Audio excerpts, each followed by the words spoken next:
Hello दोस्तों, मैं सुभय कुमार।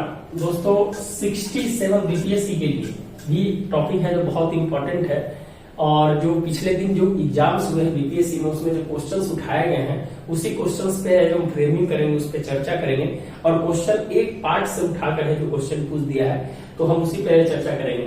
रूस यूक्रेन के भारतीय आयात निर्यात क्वेश्चन का जो पॉइंट है ध्यान रखिएगा। आयात निर्यात व्यवस्था पर पड़ने वाले वर्तमान एवं दूरगामी प्रभाव, माने वर्तमान अभी शॉर्ट टर्म जो वर्तमान है प्रेजेंट है और लॉन्ग टर्म की का है जो उसका वर्णन करना है और इससे होने वाले क्षतिपूर्ति कुछ वैकल्पिक व्यवस्था को सुझाइए। यह है जो दोस्तों बहुत ही इंटरेस्टिंग क्वेश्चन है और बीपीएससी ऐसे क्वेश्चंस नहीं पूछता है जो बीच से निकाल कर है जो एक पॉइंट को है जो आपको पूछ रहा है। तो निश्चित रूप से है जो बीपीएससी का जो पूछने का ट्रेंड है जो चेंज हो गया है। तो वीडियो जरूर है दोस्तों पहले सब्सक्राइब कर दीजिए, उसके बाद जो लोगों को भी जरूर शेयर कर दीजिएगा।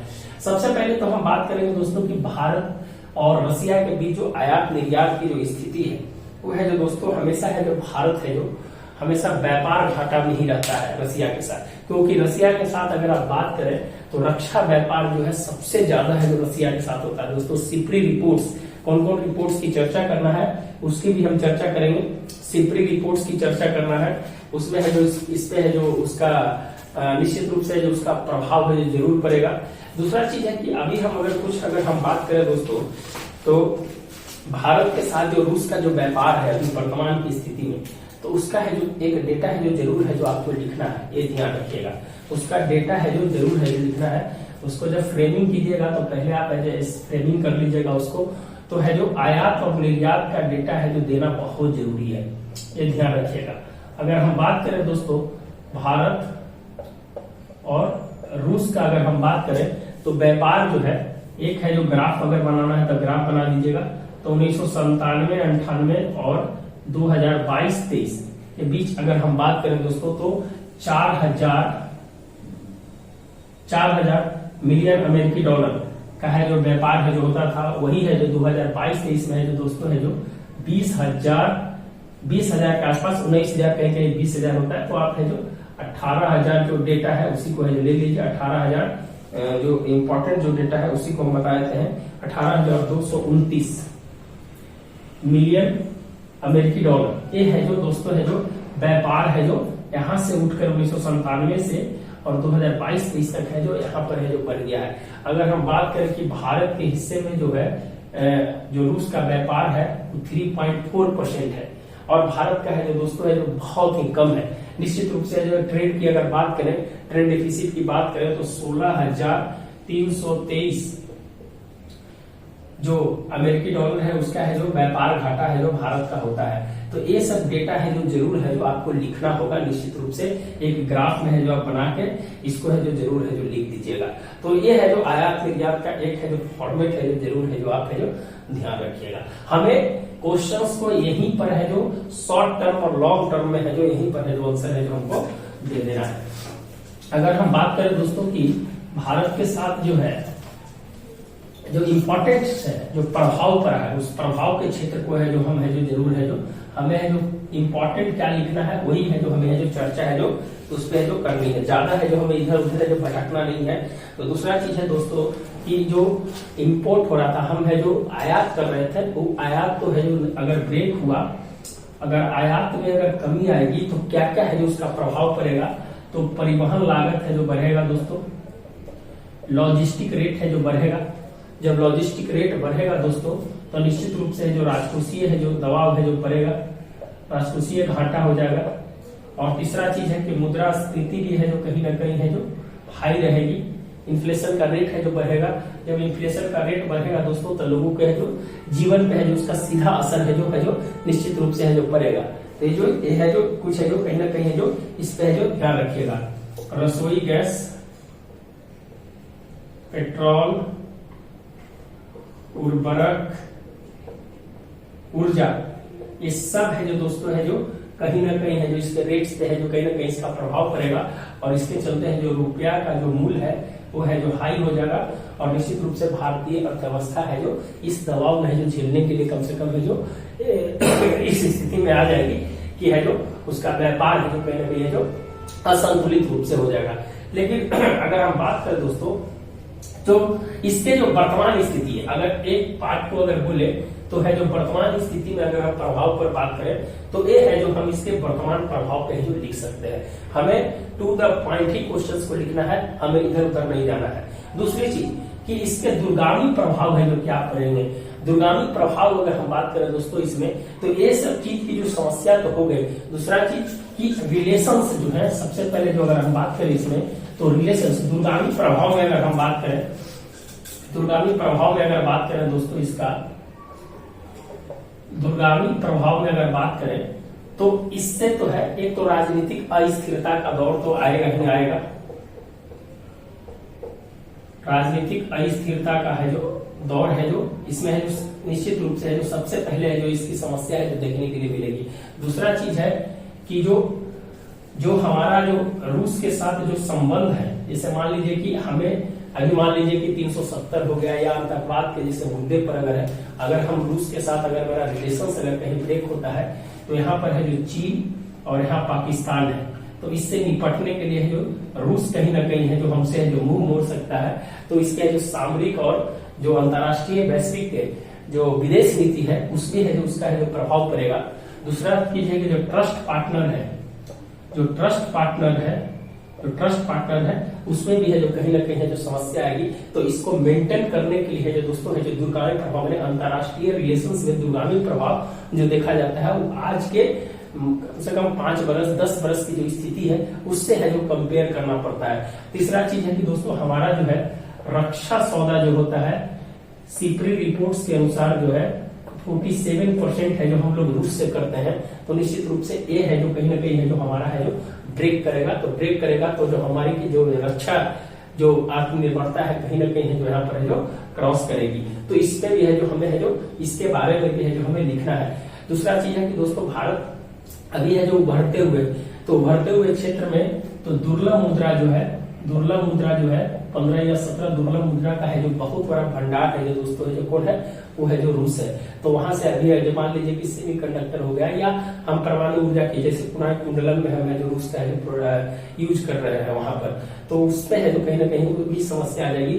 जो भी है जो हमारा आयात है जो वहां पर है जो ब्रेक करेगा। अंटार्कटिका के क्षेत्र में है जो दोस्तों जो हमारा जो मिशन है उस मिशन को सक्सेसफुल होने में कहीं ना कहीं है जो ये भी है जो प्रभाव है। लेकिन अभी हाल फिलहाल में जो है कहा जाता है कि अभी कुछ दिन पहले ही पुतिन ने बोला है कि भारत इस समय सबसे वैश्विक नेतृत्व में अपनी विदेश नीति को निभा रहा है।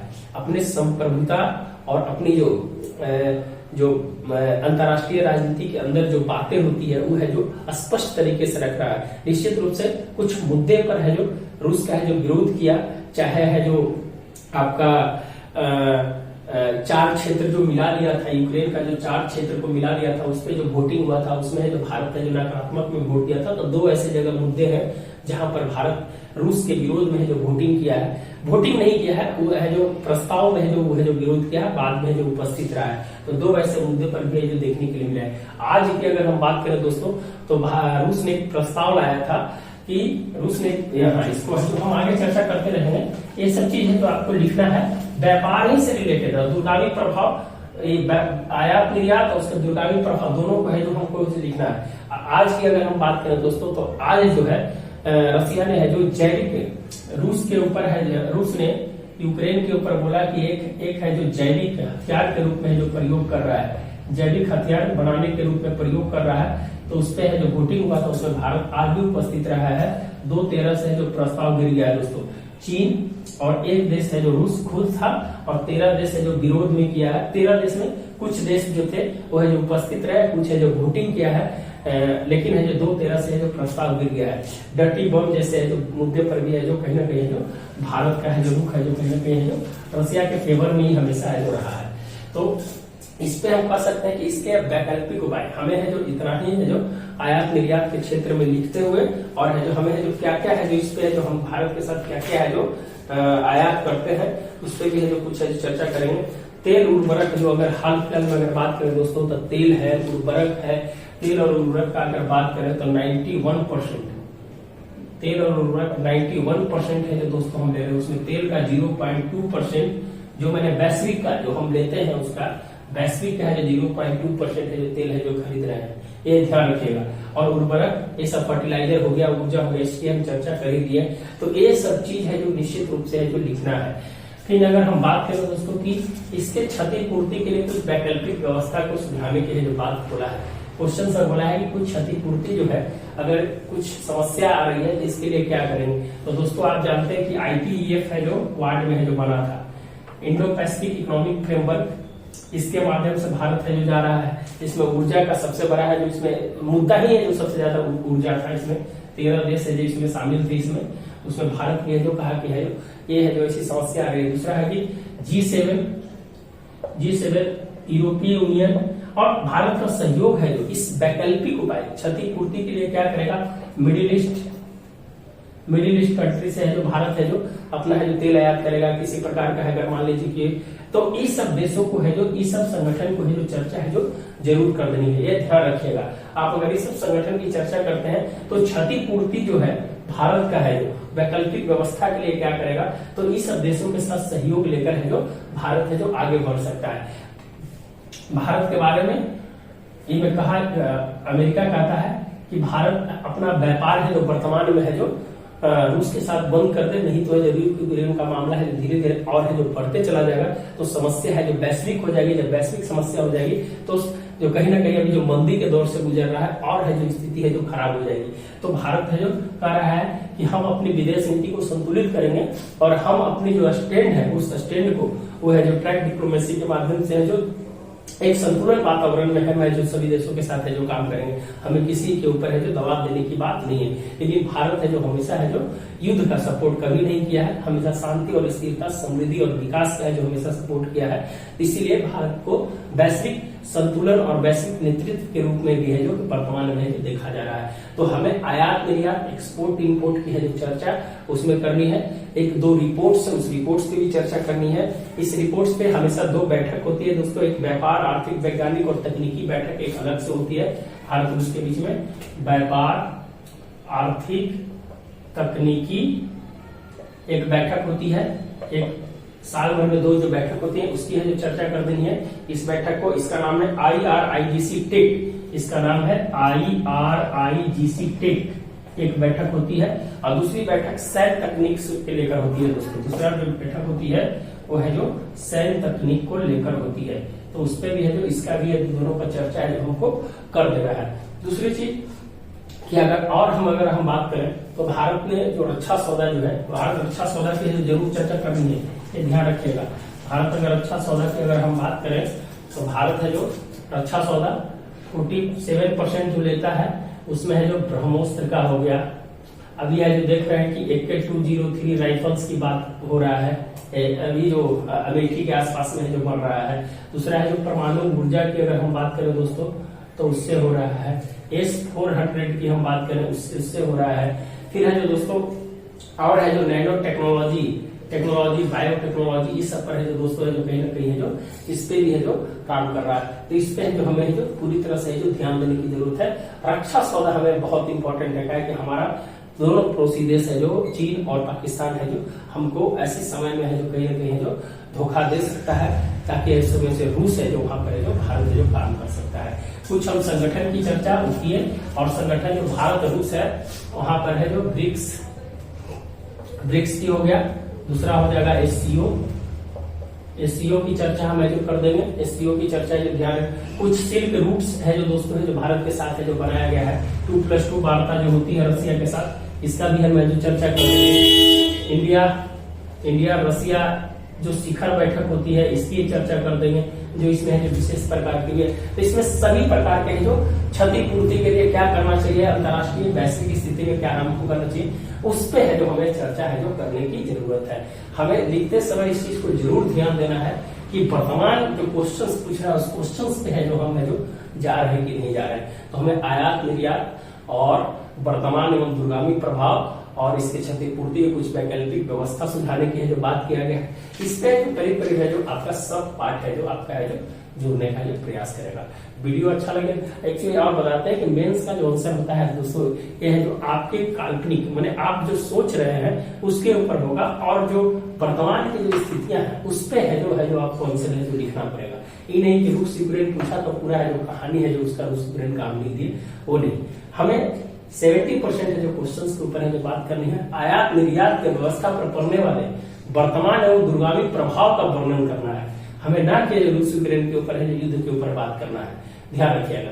ये है जो क्वेश्चन का है जो ये रूस यूक्रेन का जो है क्वेश्चन का है जो हाई पॉइंट है, इंपॉर्टेंट पॉइंट यहाँ है, और उसके बाद वर्तमान एवं दूरगामी प्रभाव और क्षतिपूर्ति 3 पॉइंट्स में है जो बात है जो वैकल्पिक व्यवस्था है जो उसको है जो सुधारने की बात की गई है।